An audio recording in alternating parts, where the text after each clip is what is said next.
Hi friends, welcome to our channel. Bhanumathi 12వ భాగం. మొత్తానికి వాడి వదిన ఈ ఇంటి కోడలు అనిపించుకున్నావుగా. ఒక పక్క మీ ఇష్టం అంటూనే ఈ అమ్మాయిని తోడికోడలు అవ్వటం ఇష్టం అని చెప్తూనే ఇంకో పక్క ఈడు జోడు బాగుంది అన్నావు. అందుకే నీ తెలివితేటలు నేను మెచ్చలేదు కాబట్టి నీకు పనిష్మెంట్ అంటూ ఆగారు. అందరికీ జయదేవ్ మిత్ర గారు చెప్పింది ఏమీ అర్థం కాక చూస్తూ ఉంటే, అది ఏం శిక్షో తెలుసా? నీ చేతుల మీదుగా వీళ్ళిద్దరూ పెళ్లి జరిపించే బాధ్యత నీదే. ఇదే నేను నీకిచ్చే పనిష్మెంట్ అంటూ నవ్వారు మిత్ర. మిగిలిన వారు కూడా ఆ నవ్వుతో శృతి కలిపారు. అలా అందరి ఆనందాల ఆశీస్సుల నడుమ చంద్రదేవ్ చంద్రకళల వివాహం అంగరంగ వైభోగంగా జరిగింది. చంద్రకళ కూడా తన మంచితనంతో మహాలక్ష్మిలాగా ఇంట్లో అందరి మన్ననలు పొందింది. మహాలక్ష్మికి 5వ నెల వచ్చింది. తమ ఇంటి ఆచారం ప్రకారం తనకి వైభవంగా శ్రీమంతం జరిపించారు. ఇహ ఆ తర్వాత చంద్రకళ కూడా శుభవార్త చెప్పేసరికి ఇహ ఆ ఇంటిలో ప్రతిరోజు కూడా పండగ వాతావరణం నెలకొంది. అలా మరో 4 నెలలు గడిచాయి. అది చూసిన గోపాలరావు తన పథకం అమలు చేసేందుకు ముహూర్తం పెట్టాడు. ఒకరోజు సడన్గా జయచంద్రదేవ్ గుండె పట్టుకుని అమ్మా అంటూ కుప్పగొల్లిపోయాడు. అది చూసి ఇంట్లో వాళ్ళంతా పరిగెత్తుకుంటూ వచ్చి మిత్రను హాస్పిటల్కి తీసుకుని వెళ్లారు. డాక్టర్ మిత్రను చెక్ చేసి ఇంజెక్షన్ చేసి బయటకు వచ్చారు. మహాదేవ్ డాక్టర్ దగ్గరికి వచ్చి, డాక్టర్ మా నాన్నకి అంటూ అడుగుతుంటే, చూడండి మహాదేవ్ గారు, మీ నాన్నగారికి హార్ట్ స్ట్రోక్ వచ్చింది. అది కూడా చాలా స్ట్రాంగ్గా వచ్చింది. 24 గంటలు గడవడం కూడా కష్టమే.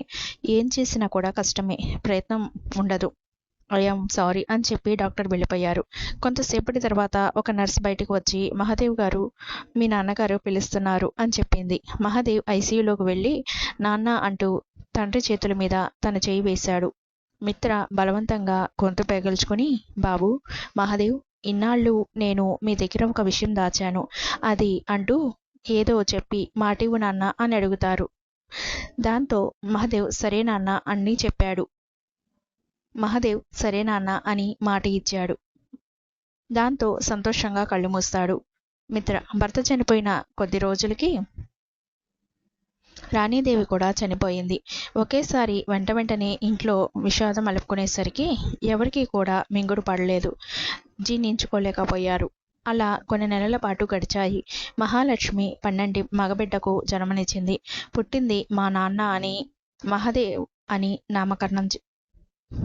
మహాదేవ్ జయదేవ్ అని నామకరణం చేశాడు. ఆ తర్వాత ఒకరోజు ఒక ఆవిడను ఒక అమ్మాయిని ఇంటికి తీసుకువచ్చారు. ఆ అమ్మాయిని చూసి అందరూ ఎవరా అని అనుకుంటూ ఉన్నారు. దేవ్ అందరినీ కూడా ఒకసారి చూసి అందరినీ ఉద్దేశించి, చూడండి నాన్నగారు కొన్ని అనుకోని పరిస్థితుల్లో ఈవిడను వివాహం ఆడవలసి వచ్చింది. ఆ తర్వాత వారికి పుట్టిన బిడ్డ ఈ అమ్మాయి. పేరు అలకనంద. ఈ జమీందారు వంశ వారసురాలు. మాకు చెల్లెలు. ఈ ఇంటి ఆడబిడ్డ. నాన్నగారు నాకు హాస్పిటల్లో ఈ విషయం గురించి చెప్పి ఆవిడను తల్లిగా, తినను చెల్లెలిగా లోకానికి తెలియచెప్పాలి అని. ఇన్నాళ్ళు వారికి ఏమీ చేయలేదని తను, వాళ్ళు ఎవరూ కూడా ఈ లోకానికి తెలియకుండా చేసి వాళ్లను అందరి చేత నానా మాటలు అనిపించేలా చేశాను అని, వాళ్లకు చేసిన ద్రోహానికి ఆ దేవుడు తనకు వేసిన శిక్ష ఇది అని, ఇప్పుడైనా వారికి న్యాయం చేయమని, ఇదే నా ఆఖరి కోరిక అని నాతో చెప్పారు. ఇన్నాళ్ళు కుదరక ఈ విషయం మీకు చెప్పలేదు. ఇక నుండి మనకు ఎంత హక్కు ఉందో అలాగే ఈ జమీందారు వారసురాలిగా తనకి కూడా అంతే హక్కు ఉంది. ఇది ఎవరు కూడా కాదంటానికి వీల్లేదు. అలాగే ఈవిడ నాన్నగారికి భార్య, అంటే మనకి తల్లి. పద్మావతీదేవి ఈవిడ పేరు. ఇక నుండి ఈ ఇంటికి పెద్ద దిక్కు ఈవిడే అంటూ చెప్తూ అందరి వైపు చూశాడు మహాదేవ్.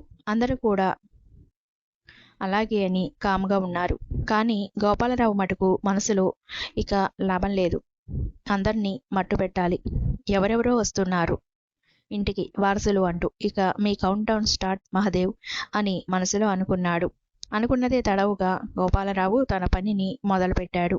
మహాదేవ్ చెప్పినట్టుగా అలకనందని అందరూ కూడా ఆ ఇంటి కూతురుగా ఒప్పుకున్నారు. మహాదేవ్ ఆ ఊరి అందరికీ కూడా అలకనందను ఆ ఇంటి వారసురాలిగా, తమ చెల్లెలిగా కూడా పరిచయం చేశాడు.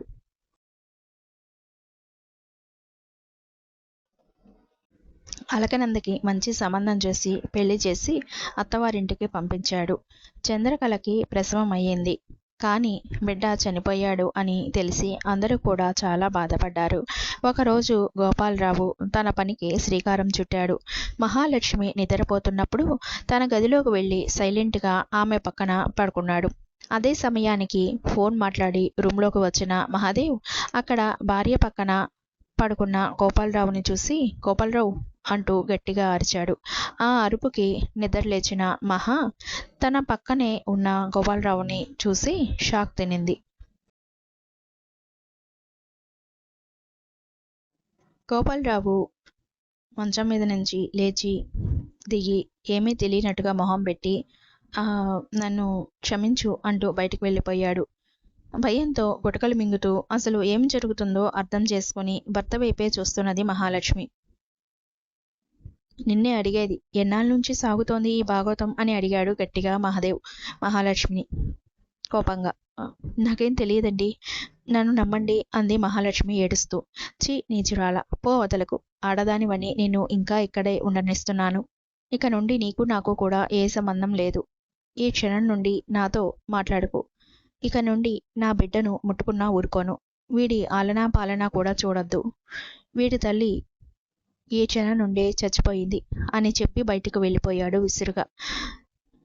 ఏం చెయ్యాలో అర్థం కాక ఏడుస్తూ కూర్చుంది మహాలక్ష్మి. ఇదంతా చూస్తున్న గోపాలరావు భార్య శాంతి భర్తతో, ఏమండి, ఇది మీకు న్యాయమేనా? ఎందుకు మహాలక్ష్మి గారి మీద అంత నింద వేశారు అని అడిగింది. చూడు, నువ్వు నోరు మూసుకో అన్నాడు గోపాలరావు. నోరు మూసుకోబట్టే పిల్ల జల్లా లేకుండా ఇలా ఉన్నాం. చూడండి, ఈ ఆస్తి మీద మీకు కన్ను పుట్టింది అని నాకు అర్థమైంది. మీరు మీ హద్దుల్లో ఉండకపోతే కనుక మీ గురించి నిజమంతా కూడా మహాదేవన్నకి అయితే చెప్పేస్తాను. అది గుర్తుంచుకోండి. అలాగే ఇంకొక విషయం, ఆస్తితో పాటు మహావతిని మీద కూడా మీ కన్ను పడిందని అర్థమైంది. తనకు ఏమైనా అయ్యిందా భర్త అని కూడా చూడను, జాగ్రత్త అని బెదిరించి వెళ్ళింది శాంతి. ఆమె వెళ్ళాక కోపంగా, ముందు దీన్ని లేపేయాలి, లేకపోతే ఇది అన్నంద పని చేస్తుంది. తెల్లారేసరికి ఇది సూర్యుని చూడకూడదు అనుకున్నాడు గోపాలరావు. ఇదంతా కూడా చాటు నుండి వింటున్న పద్మావతి, ఒరే నీచుడా, ఇదా నీ నిజస్వరూపం? ఇప్పుడే నీ గురించి నా కొడుక్కి చెప్పి నీ భార్య నుండి నా కోడల్ని కాపాడుకుంటా. ఇక వాడే నీ అంతు చూస్తాడు అంటూ చెప్పి వెళ్తున్న పద్మావతి మెడకి తన మెడలో ఉన్న ఉత్తరీయాన్ని ఉరిగా వేసి ఊపిరి ఆడకుండా చేసి చంపేశాడు గోపాలరావు.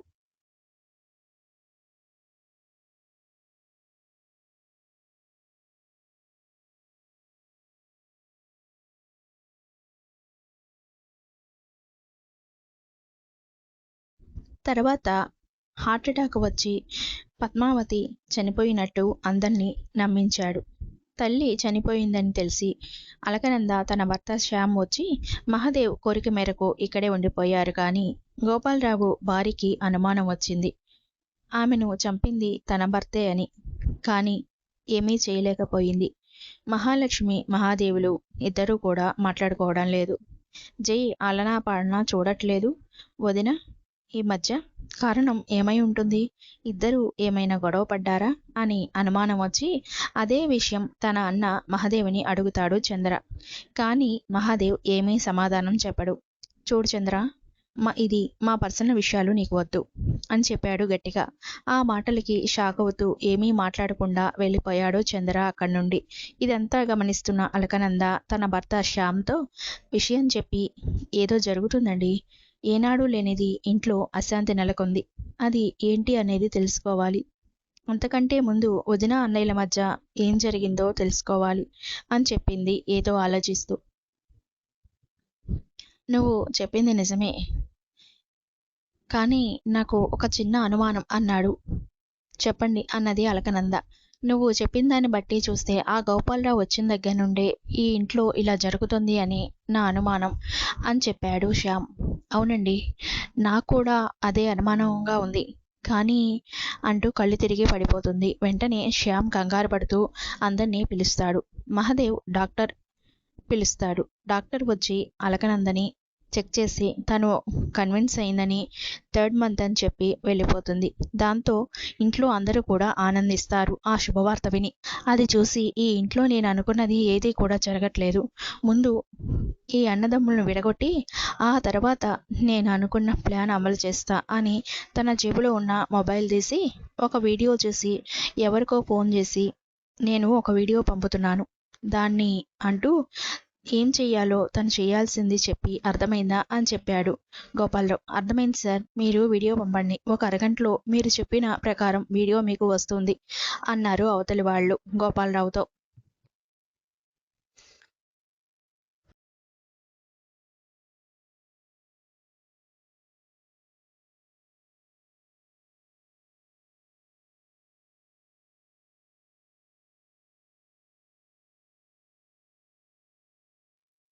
అది విని గోపాలరావు కాల్ కట్ చేసి వీడియో అవతల వాళ్ళకి పంపాడు గోపాలరావు.